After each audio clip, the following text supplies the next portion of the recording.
What's poppin'? Real ones. Logan Murdoch here. Roger Bell there. Howard Beck at the cut. Roger's on a hot spot. We don't know how long we're going to have him, but he's here. We locked in. How you doing, Ra?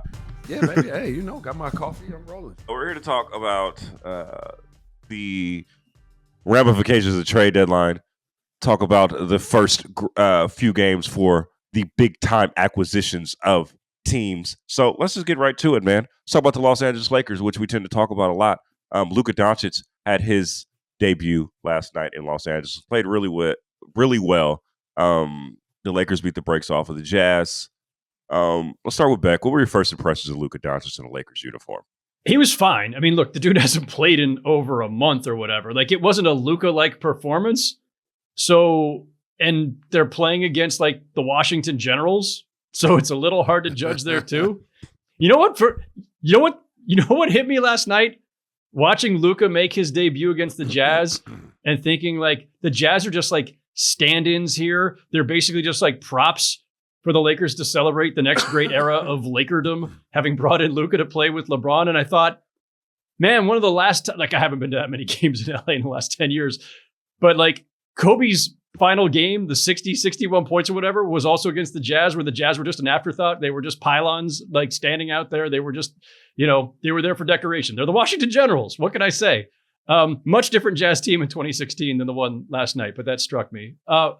Luka looked good, but not like Luka yet. So I think we need to give him time to get back into shape. I don't mean that pejoratively, and I don't mean that as a slight, and I don't mean that to reference the Mavericks' reasons for trading him. But he's been out for a while. Yeah. He's been injured. So Luka's going to need some time.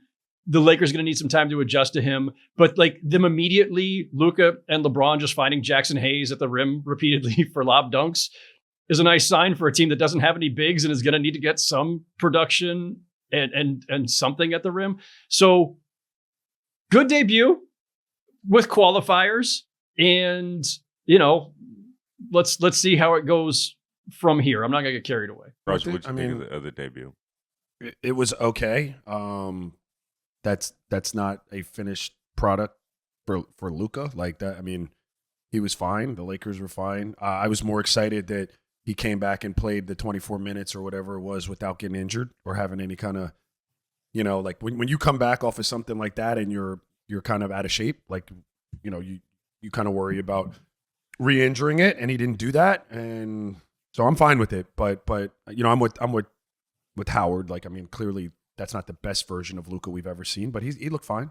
I thought he was really good based on the circumstances. He was out of shape. It was crazy to kind of see him play within a flow of an offense that wasn't in his orbit, right? Like, they were getting him off screens and stuff. Like, they were getting him to move around, and he seemed to buy in. He was sucking a lot of wind, but I do like the fact that they could stagger him with LeBron. It's going to be two different styles throughout the season. And I mean, we're going to make fun of the Lakers for botching the Mark Williams trade fiasco or whatever they didn't botch it, but somebody botched it. We're going to make fun of that in a minute, but this could be a really fun, small lineup team. Like, they got a lot of capable defenders, and they could do some funky things, Raja. Like, I kind of like what I see out of the Lakers here with this acquisition, right? Like, because on one hand, they ain't got no center, but they have Luka and LeBron and a whole bunch of defenders. I think I like what I see, and they're fifth in the Western Conference. So at any given time, 2/3 of your lineup aren't defenders, but we're going to be a good defensive team. I just want to make sure they're nice. They're cool. But I'm just saying. I mean, they have some pieces that defend, but like they have some pieces that defend. 85% of the time, 2/3 of your team, 40% of it are going to be defensive liabilities. That's going to be hard. But here's the thing. Is all I'm saying. Here's the thing. I was listening. This is what I was listening to. I was listening to the propaganda that JJ Redick told. I think it was Sedano who was doing the sideline.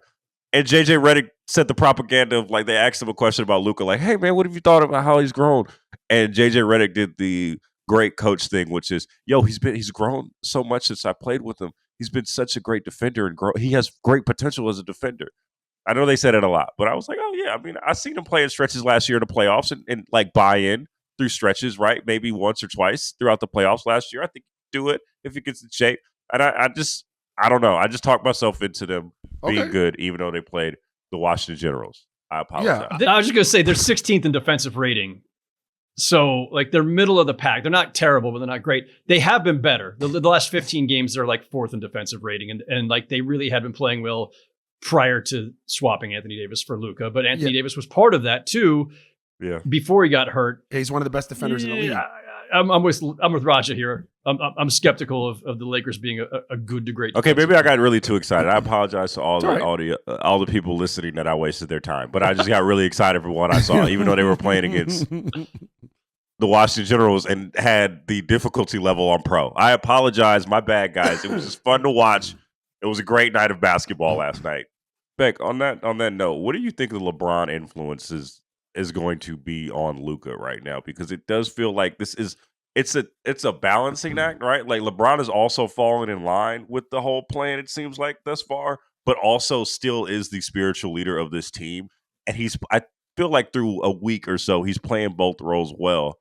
How do you think his influence is going to have an effect on Luka and where he is right now as he joins this team and gets into the fold?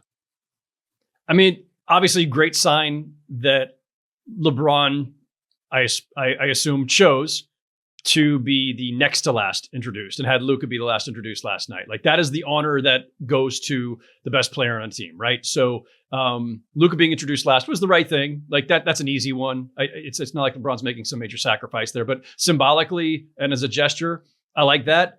LeBron's clearly embraced him from the moment the trade happened, despite the fact that Anthony Davis, his friend and clutch colleague, got sent out in the deal. Like, LeBron has to, he's been around a long time. He understands the business as well as the basketball of this league. And I think that LeBron is seeing this clearly, which is, one, in the short term, this might actually help me, make a deep playoff run that we weren't going to make otherwise, if we can eventually plug up the center spot. And two, LeBron knows, like, whatever he's going to do, it's a year, 2, maybe more. Like, like, he has to see that the Lakers are planning for the future beyond him. But in the meantime, his impact can be form this partnership with Luka, mentor him as well as I can. And that's, I think, to the crux of your question, Logan. Like, I'm really curious about this, right? Like, it's not controversial to say that Luka had bad work habits or was out of shape at times. It is not controversial at all, because there is loads and loads of data to support that and anecdotal evidence to support that. And it goes back years. There was a piece this morning on Substack by Jerry Engelman, who used to work with the Mavericks, where he was noting some of his observations from the time that he was working with the organization as an analytics guy.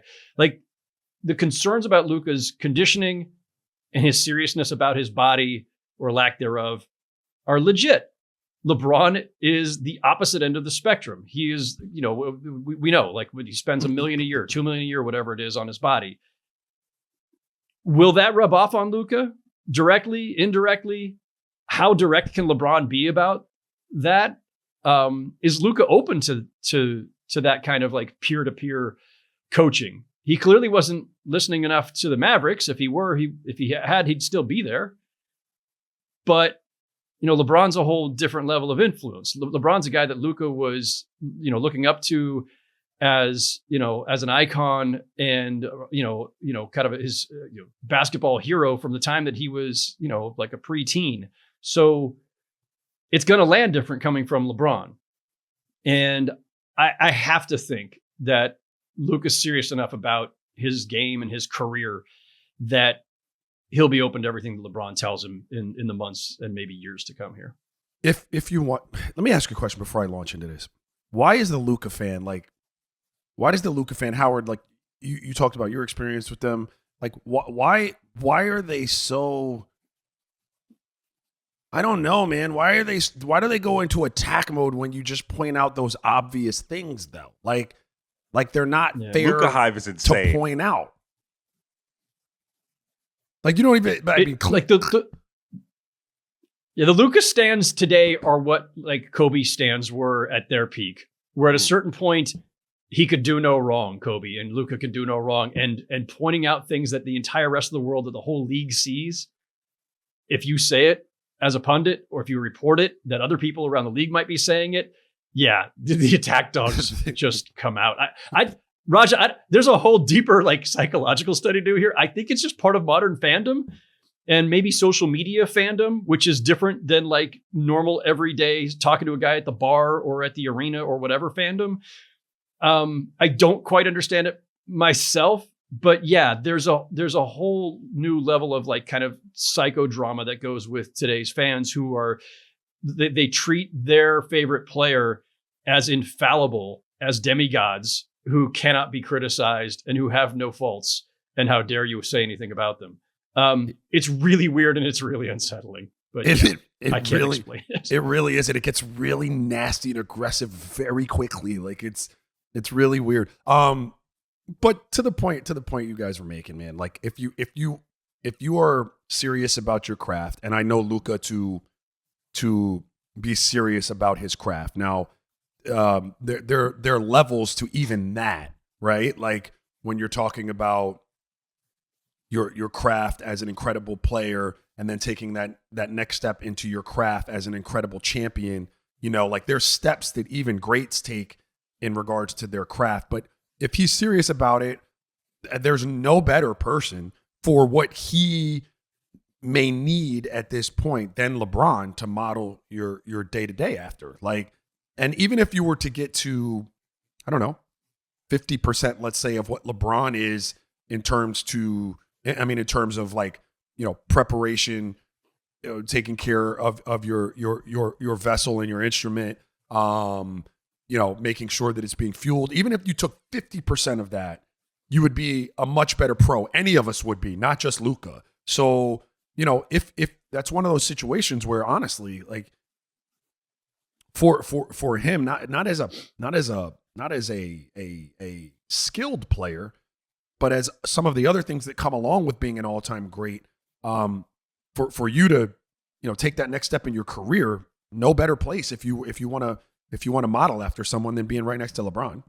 It can't hurt. But also the other thing is, and I want to get Beck's perspective on this. The Lakers have a bit of a balancing act, right? That they need to have with both of these personalities. Now, I think it's great that LeBron has acquiesced and said, "Oh, this is probably," it's seen the writing on the wall. It's like, "Oh, I guess this is Luka's team." To the point also where I was reading this David Miniman story that was really good. Like Luka pushed to get Mark Williams, the push for the Mark Williams trade when they asked for who do you want to play with? He said Mark Williams. They went and got him. Now it fell through, but that shows the early signs that this is going to be Luka's organization if it isn't already. But what's the balancing act? Because it's still LeBron James, Beck. Like you can't just push him to the wayside altogether, right? Like you still got to appease him in some ways. How do they do that? By including him in those conversations. Like, you know, McMenamin's story did note that Luka was one who pushed for Mark Williams specifically, or maybe suggested. I can't remember the exact framing of it. Did they also seek LeBron's input on that? That's not clear. When the next round of personnel decisions comes about around draft time or between draft and free agency, as they're trying to retool, like they're going to once again be out in the market to find a center, right? Like that's probably, you know, number one priority when we get to the offseason for the Lakers. Are they going to seek both of their opinions? Are Luka and LeBron going to spend time, whether it's now or in the offseason, like kind of like having these meetings of the mind so like they can say, oh, you know who would be really great with us? This guy. And then maybe they're both going to them. I think LeBron's been there long enough that his relationships with Pelinka, with Jeannie Buss, with others in the organization, those are already established. There's been tensions at times, to be clear. Like, let's not pretend like everything changes because Luka got there. Like, it's been a roller coaster for LeBron and the Lakers, I think, in terms of their relationships over the course. I'll add LeBron, Clutch, and the Lakers. Yes, fair. There have been times that things were very strained, and a lot of like, you know, when things were going bad with the Westbrook deal, a lot of like the Lakers saying, "Oh, it's not our fault. LeBron wanted this. LeBron and AD pushed for this." So there have been tensions.